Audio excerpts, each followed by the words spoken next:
10 years ago, gates suddenly burst open across the world, unleashing a torrent of monstrous beings. These creatures took various forms, from gigantic, savage beasts to humanoid devils and even ghostly dragons. Fortunately, on the human side, individuals with supernatural powers began to emerge. These gifted individuals were known as the Awakens. They displayed a range of abilities, including magic, martial arts, and superhuman skills. The Awakens took on the role of hunters, tasked with hunting down the relentless onslaught of monsters. But amidst this chaotic world, one young teen named Kang Ji-young stood apart. He was simply minding his own business one fateful day when a massive diamond block slammed into his face, sending him sprawling backward into the classroom's jumble of desks and chairs. Blood streamed from Ji-young's mouth and head, staining the floor beneath him. 3 fellow students loomed over him, each with distinct characteristics. Thor, a brown-haired teenager, sported a self-satisfied smirk as he looked down at Ji-young. Sandman, known for his constant bubblegum chewing, observed the scene with indifference. The white-haired teen among them, Crystal, held a diamond levitating gracefully before his arm. Crystal called Ji-young a worm and cruelly ordered him to squirm around, showcasing the power dynamics at the Awakens Specialization High School. In the midst of this torment, Ji-young possessed an ability, regeneration. It was a skill so powerful that it was meant to be categorized as S-rank. Unfortunately for Ji-young, his version of regeneration was far from ideal. Whenever he had to regenerate, it was an excruciatingly painful process. As he screamed and writhed on the ground, his body struggled to mend the damage to his cracked skull. The bullies surrounding him took perverse pleasure in his suffering, their laughter ringing cruelly in the air. Remarkably, once he had healed, there was no visible evidence of the bullying that had occurred. Left with no other options, Ji-young could only return to his desk and endure the relentless torment.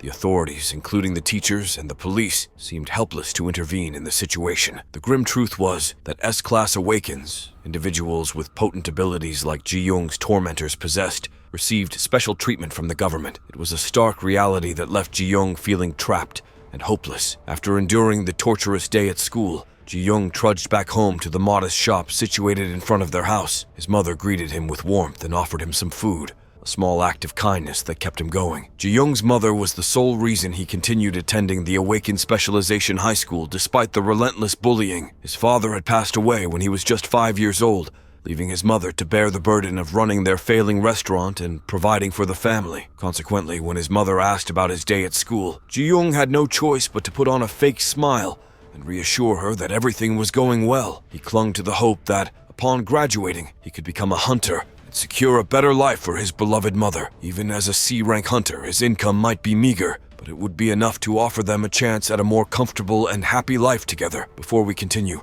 take a moment to answer the question of the day. What is the best regenerative ability? Comment down below for a chance to be shouted out. Now, back to the recap. The 15th of the month had arrived, a significant date in Ji-young's life, his mother's birthday. But this day would bring with it a devastating turn of events that would shatter his world. Ji-young stood in shock, his gaze fixed on his mother's motionless body in the hospital room. She lay there connected to machines and tubes, a neck brace supporting her injured neck, and bandages covering her battered body. The dressing on her head concealed her face, leaving Ji-young unable to see her features clearly. His heart ached as he realized the extent of her injuries. The truth was far from what a government official tried to explain to Ji-young. They claimed it was an accident, but he knew better. It was no accident. The bullies from his school had orchestrated this horrifying ordeal. They had viciously attacked his mother, leaving her in a vegetative state. The bullies had coincidentally visited their small family restaurant, where Ji-young's mother worked. Crystal, with his youthful appearance, had taken a particular interest in her. He had tried to hit on her, flaunting his ability to create diamonds. Ji-young's mother had simply pulled her arm away, rejecting his advances. In an unfortunate twist of fate, she had accidentally knocked Crystal's phone off the table, causing its screen to crack. In his fury, Crystal's powers spiraled out of control. Diamonds erupted from the ground, lifting Ji-young's mother into the air. They claimed it was an accident, but Ji-young knew the truth. Crystal's power hadn't gone berserk.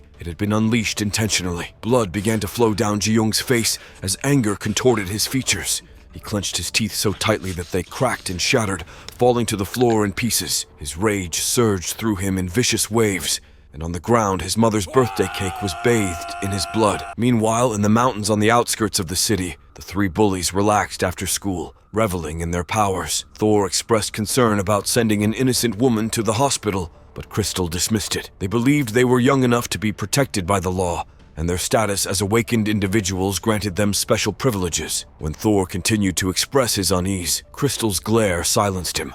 He reminded Thor that it wasn't the first time they had harmed someone from a distance. Just then, an unknown figure approached them, his anger palpable. The bullies recognized him at last. It was Ji-young. Ji-young's eyes blazed with an uncontainable anger, and he screamed at the bullies, demanding to know why they had hurt his mom. Crystal's face lit up with recognition as he realized who Ji-young was referring to. He casually complimented Ji-young's mom for her youthful appearance, his callous words contrasting with the tears and snot streaming down Ji-young's face, which still radiated with anger. With determination, Ji-young charged toward the bullies, but Crystal effortlessly raised his hand and sent a sharp diamond spear hurtling through Ji-young's chest. Ji-young's hands grasped the spear, pulling it out with a gruesome explosion of blood. The wound slowly healed as he writhed in pain, his curses directed at the bullies. However, Ji-young's relentless rage remained unabated. He crawled toward the bullies, even as he noticed Crystal conjuring hundreds of diamond spears hovering around them with a flick of his finger. Crystal then sent the spears crashing down upon Ji-young, turning him into a pincushion. Despite the excruciating pain, Ji-young's fury refused to subside, and he continued to crawl towards the bullies. Crystal smiled at Ji-young's unwavering determination and ordered his friend, Thor, the brown-haired teen, to attack Ji-young. Thor's eyes flashed. A bolt of lightning descended from the heavens, striking Ji-young where he knelt. Smoking and in agony, Ji-young fell back to his knees, his blood staining the ground beneath him. The bullies walked past Ji-young, ready to leave, but Ji-young clutched onto Crystal's feet. Annoyed, Crystal smashed Ji-young with his diamond-covered fists, pummeling his body mercilessly in an attempt to end the pain. Ji-young reached for a nearby large crystal and impaled himself on it, desperation driving him to take his own life. But his regenerative ability kicked in once more, and he gasped for air as his throat healed. Lying amidst the shards of probably very valuable diamonds, Ji-young reached a grim conclusion. He felt utterly powerless. However, as he gritted his teeth and contemplated his situation, he realized that this might be how his mom felt right now, trapped and helpless in her own body. Ji-young clenched his teeth once more and began punching upward with renewed determination, fueled by the unwavering determination to survive. Nothing else mattered. He was resolved to break free and emerge from this nightmarish ordeal alive. Meanwhile, the peaceful mountains on the outskirts of the city remained undisturbed by the chaos of the world below. The television sets in the city were broadcasting an interview with some famous S-rank hunters. The interviewer showered compliments on the three renowned guests, known not only for their exceptional abilities, but also for their kindness and volunteer work. The trio explained that they found joy in helping those in need, a sentiment they still held dear. These three guests were none other than Ji-young's former bullies, who had now graduated and were working as S-class hunters, the best of the best. The interviewer proceeded to inquire about a past incident involving an ability-related accident, which had occurred 5 years ago. The leader of the three hunters, overcome by grief, held his head in his hands, tears streaming down his cheeks. He narrated the story of how, as students, he had struggled to control his abilities and had inadvertently harmed his friend's mom. He had apologized to his friend, but they had lost contact since then. He was about to issue another apology on camera when, suddenly, the door to the interview area was violently blown in, hurtling toward the hunters. Crystal, now with diamond-reinforced arms, managed to deflect the door, averting a disaster. The television audience watched in shock as they scattered and shouted. A monstrous silhouette loomed by the shattered entrance,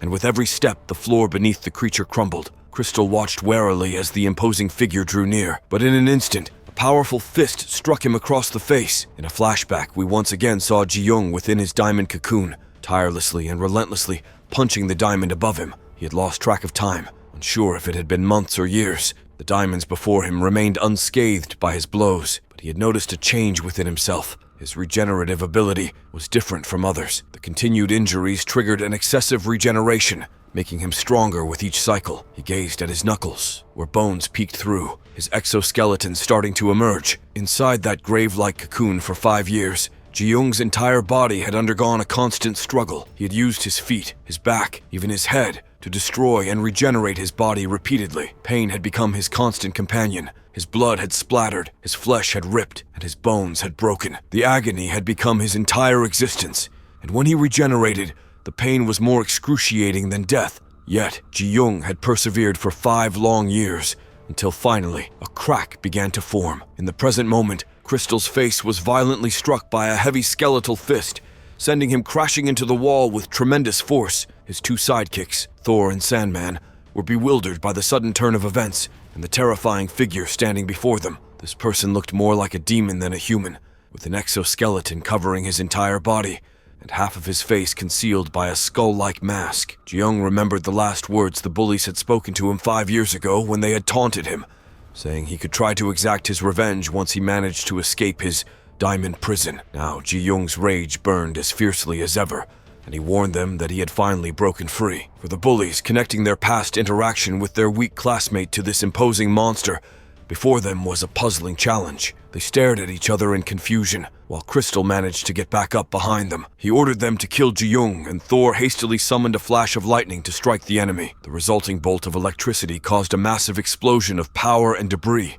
but Ji-young managed to endure the attack. Lightning still crackled all over his body, but he grinned through the pain and charged at Thor. Ji-young lunged at Thor with his fists, using blade-like bone protruding from his forearm to spear through Thor's neck. The sharp weapon cut through Thor's neck, and his decapitated head flew through the air, still containing his shocked expression. Crystal and Thor were stunned by this shocking turn of events, unable to even move as their friend's blood splattered over them. A few moments later, after Thor's body hit the ground, Sandman finally managed to react. He employed his power, causing pieces of rock, sand, and dirt to converge and wrap around Ji-young, imprisoning and crushing him within a ball of earth. Ji-young gritted his teeth once more and counterattacked. His prison exploded into a million tiny pieces, and in an instant, his fist gripped Sandman by the jaw, popping the bubble gum he had been chewing for 5 years. Panic filled Sandman's mind as he realized what was about to happen next. Ji-young tore off Sandman's jaw, causing him to fall to the ground, clutching his brutalized face. Ji-young lifted his sword arm to end Sandman's suffering,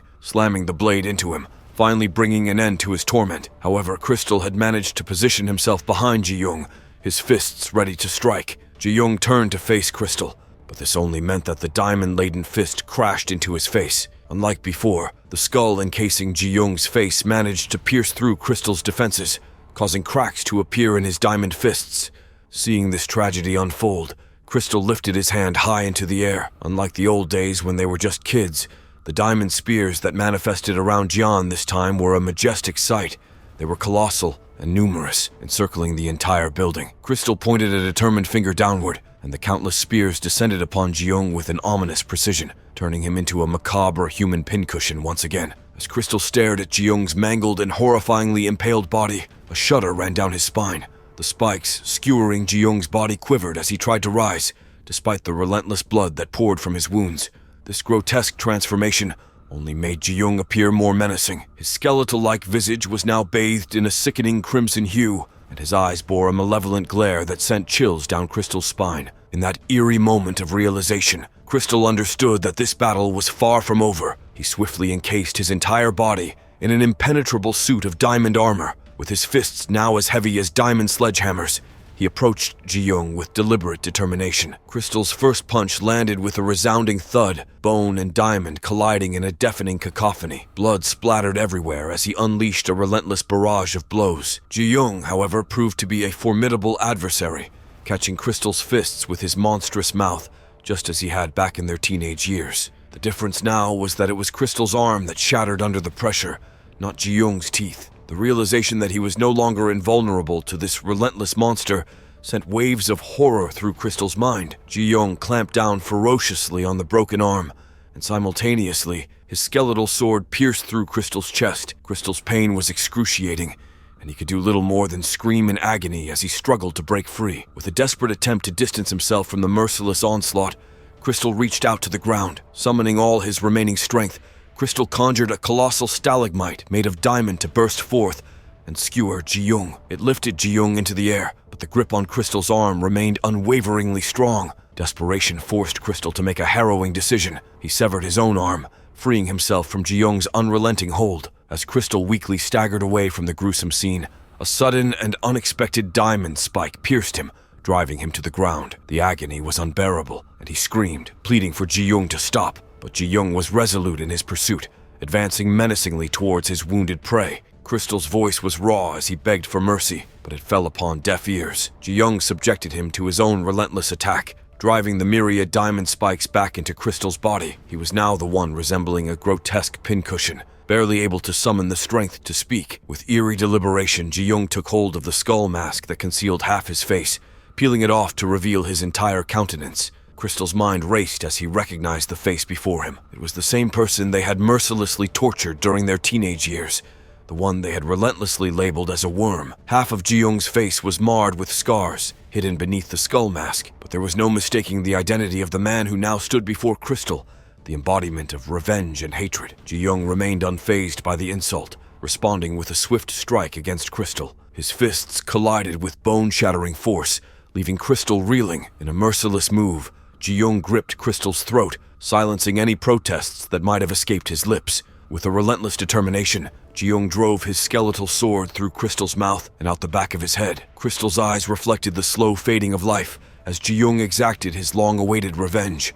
The rage that had consumed Ji-young for so long finally ebbed away, leaving him exhausted. He wearily rose to his feet, taking in the aftermath of their brutal battle. The auditorium lay in ruins, a testament to the violence that had unfolded within its walls. The lifeless forms of his former tormentors lay scattered in their own pools of blood. Ji-young stood alone amidst the devastation, the sole survivor of the merciless confrontation. Above him, the gray sky peeked through the broken remnants of the building. As the first raindrops fell, Ji-young dropped to his knees, gazing up at the heavens. The rainwater mingled with the blood on his body, washing away the physical and emotional torment he had endured. A blood-curdling scream tore from his throat, and tears flowed freely down his scarred cheeks. After 5 years of unrelenting agony, he was adrift in a sea of uncertainty, not knowing what lay ahead. Sometime later, Ji-young found himself in a hospital room, a warm blanket draped over his mom. His gaze was fixed on the figure lying still in the hospital bed, and he couldn't believe that his mother had survived the ordeal. But it wasn't enough, he screamed in rage. Meanwhile, in a world far removed from the horrors of the auditorium, a serene forest bathed in clear blue skies harbored a portal to another realm. Within this portal lay a dark green cave, where a group of hunters concluded a successful monster hunting expedition. The group consisted of 4 men and a girl who had ventured deeper into the gate for the first time, but had proven herself a valuable asset. The young girl expressed her gratitude to her comrades for their support. However, her joy turned to terror as she noticed the 4 men surrounding her, their eyes filled with malevolence. One of the men sneered, implying that they were far more grateful for her presence than she realized, ominously alluding to the mysteries of the gate's interior. Fear gripped her as the muscular man in the group restrained her hands and caressed her face with a predatory gleam in his eye. He hinted at their prolonged stay within the gate, expressing eagerness to spend the coming month with her. His intentions grew increasingly sinister, and he was about to cross a sinister line when, abruptly, his head was severed from his body, rolling to the ground. The remaining hunters were left in shock, their eyes darting around in search of the unseen assailant. Amidst the chaos, a savior emerged, a humanoid monster encased in a formidable exoskeleton. True to their names and profession as hunters, the 3 male fighters reacted swiftly to the presence of yet another monster.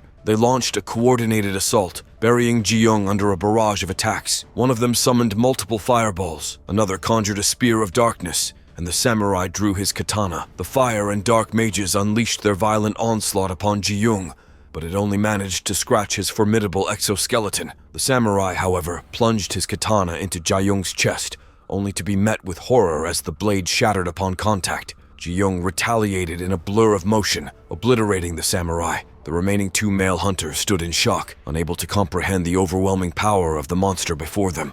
Ji-young nonchalantly swiped his sword through the 2 remaining males, decapitating them without mercy, leaving only the trembling girl in his wake. She quivered in fear before the monstrous being, tears streaming down her face. However, Ji-young merely regarded her with a cold stare. She wiped away her tears and expressed her gratitude for his intervention, but her words were abruptly cut short as her head was ruthlessly severed from her body by Ji-young's deadly blade. Meanwhile, in the present, Ji-young had still been in the auditorium, surrounded by the lifeless bodies of those he had just murdered. He wept in the midst of the carnage, consumed by his own actions. It was at that moment that a voice reached his ears from afar, breaking the eerie silence. The voice commended him for his deeds and inquired about his emotions now that he had achieved his long-awaited revenge. Turning toward the source of the voice, Ji-young discovered a blonde-haired woman standing by the door. He questioned her identity, and she introduced herself as Sim Ja-young, the head of South Korea's Hunter Association. Her knowledge of him and his past sent shockwaves through Ji-young.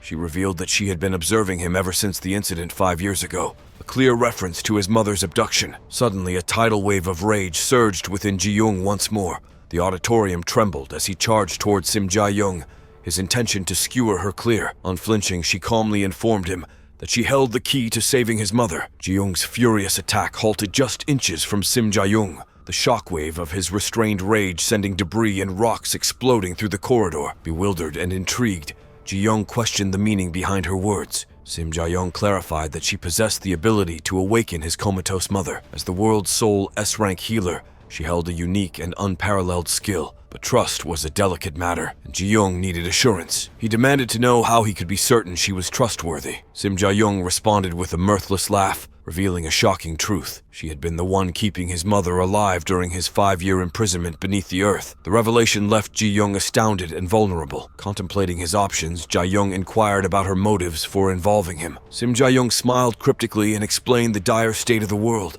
Hunters had emerged across different countries, growing in strength to the point where most military forces were powerless against them. Some hunters had even surpassed the might of nuclear forces. These formidable hunters had systematically exterminated the monsters within the gates, rendering them devoid of threats. However, the gates themselves had not vanished, and nations were exploiting them as pathways to wage wars. Soldiers, largely composed of hunters, fought these battles. South Korea, lacking a sufficient number of hunters, had been unable to prevent the Japanese hunters from invading their territory until Ji-young had appeared. Sim Ja-young proposed a solution. Ji-young could become their monster, an entity capable of challenging hunters without issue. In return, she offered to save his mother from her comatose state. The group of hunters he had just vanquished had been his first Japanese victims. Meanwhile, in Japan, a seemingly tranquil summer day concealed a brewing storm within a glass building, the Prime Minister's official residence. The Prime Minister summoned the Minister of Defense, a young official, and posed a series of pointed questions. He inquired whether strong monsters lurked within the gates. When the Minister of Defense answered negatively, the Prime Minister pressed further, asking if South Korea had formidable hunters. Again, the answer was negative. In a sudden burst of frustration, the Prime Minister slammed his fist on the table, demanding to know why their hunters had not yet taken control of the Korean peninsula, especially when there were no monsters or rival hunters standing in their way. The ominous undertones of impending conflict hung heavy in the air. Prime Minister Rizaki Judo's bald head seemed to pulsate with irritation as he demanded answers from his subordinate. The ominous and menacing-looking leader of Japan was a formidable figure. Despite his stern exterior, he apologized to his superior and pledged to resolve the pressing issue at hand. When Prime Minister Judo inquired about the plan, the Minister of Defense, Ikosai Kajuru, smiled with confidence and declared that he would personally handle it. Kajuru, Japan's #1 hunter and Minister of Defense, defied expectations with his unassuming appearance. Dressed simply in a cape, gold bracers, and a singular earring, he bore no resemblance to the dangerous hunter he truly was. However, a single lock of white hair, shaped like the moon, stood out amidst the darkness of his hair, a clue to his unique style and technique. After his meeting, Defense Minister Kajuru instructed his secretary to prepare his sword. He intended to venture alone into the gates. Nervously, the secretary suggested that he should be accompanied by others, given that all the hunters they had previously sent inside the gates had been lost. However, Kajuru halted in his tracks, fixing his secretary with a dangerous aura. She quickly apologized and proceeded to prepare his sword. Several hours later, Kajuru had crossed through the gate in the Japanese countryside, entering the unknown lands beyond. He made his way through the cave where the other Japanese hunters had gone missing, contemplating the fate that had befallen his subordinates. Weak and small monsters attempted to attack him, but he dispatched them with ease, cutting them to ribbons with his sword. He knew that his fellow hunters could not have perished against such feeble foes. As he ventured deeper into the cave, Kajuru pondered what could possibly lie ahead. Finally, he reached the cave's end, where the gruesome sight of the Japanese hunters' bloody corpses greeted him. Atop the macabre pile sat a humanoid skeletal monster. Fury surged through Kajuru, and in a swift motion, he drew his sword from its sheath, ready to strike. To his astonishment, his sword clashed with the monster's own skeletal weapon, firmly attached to its armored forearm. Kajuru felt insulted that such a creature dared to block his blade. He reacted with agility, dodging the monster's retaliatory attack. Kajuru countered by delivering a powerful punch to the monster's chest, creating distance between them. He prepared his sword for one of his signature techniques. In a fluid and continuous motion, he unleashed one of his skills, Cage Ryu First Moon, and slashed at the monster. Despite managing to block the strike, the monster was blown back by the sheer force of the attack, coughing up blood in response. The battle between the formidable hunter and the enigmatic skeletal monster had begun. Kajuru wasn't finished yet. He unleashed his second technique, Second Moon, a surge of pure energy that emanated from his swords and struck the skeletal monster squarely. Once again, the formidable creature was blown back, crashing into the cave wall. Kajuru couldn't help but admire the monster's resilience for still remaining in one piece. Undeterred, he moved on to his third technique, Third Moon, slashing at the monster while it was pinned against the wall. This time, the skeletal monster managed to dodge Kajuru's sword and launched a counterattack with its own skeletal weapon. The skeletal sword was perilously close to Kajuru's neck, threatening to decapitate him. However, with nonchalance, he reversed the direction of his katana and swiftly chopped off the monster's arm. He taunted the skeletal monster, reminding it that his katana could slice through diamonds. With a final decisive strike, Kajuru decapitated the skeletal monster, causing it to collapse to the ground. Sheathing his sword, he wondered how the elite hunters of his country had succumbed to such a foe. He began to walk away, leaving Ji-young's lifeless body and severed head in the cave. Inside Ji-young's mind, a flood of memories and emotions resurfaced, taking him back to his childhood. He recalled his father, a warm and friendly man who was often busy with work. One day, his father had returned home with a box of fried chicken. Ji-young had rushed across the street to greet him with a hug, oblivious to the oncoming truck. In that fateful moment, Ji-young's father had pushed him out of harm's way, sacrificing himself to save his son. His father's death had devastated their family, and the business he had worked so hard for had crumbled, leaving them burdened with debt. Ji-young's mother's hands had transformed from softness to calluses as she toiled tirelessly in their diminishing restaurant. Ji-young had asked his mother if she was okay, and she had always smiled kindly, assuring him that she was fine. But every night he could hear her silent tears as they both lay in bed. His mother's suffering was a constant torment to him, and he couldn't sleep,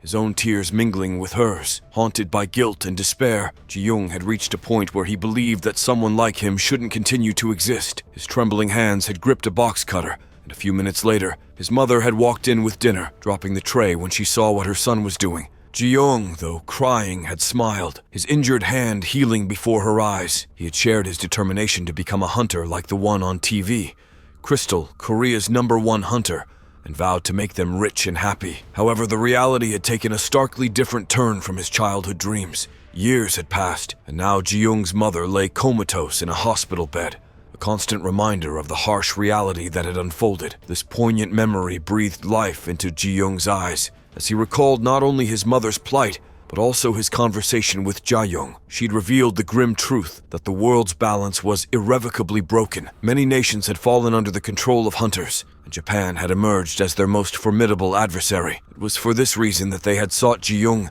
to become their country's monster, tasked with hunting down Japan's strongest hunters. As Kajuru pondered his next move, he realized that he had expended a considerable amount of time battling the skeletal monster. It appeared he would have to personally travel to South Korea and capture the country. Unbeknownst to him, Ji-young's decapitated head was slowly inching its way toward him, crawling with eerie determination. Kajuru only became aware of the danger when Ji-young suddenly sank his teeth into Kajuru's leg, a startling and painful surprise. Observing the severed head, Kajuru noticed a new skeleton emerging from it, indicating Ji-young's remarkable regenerative abilities. This development perplexed him, as he had already severed the head once. Meanwhile, Ji-young continued his relentless assault, biting down on Kajuru's leg, prompting a painful scream from the seasoned hunter. Kajuru acted swiftly, slicing through Ji-young's face to free himself from the bite. It was then that he began to take Ji-young seriously. A moon-shaped symbol appeared on Kajuru's forehead, and his eyes sparkled like lightning. Moonlight gleamed through his sword, illuminating the very ground beneath their feet.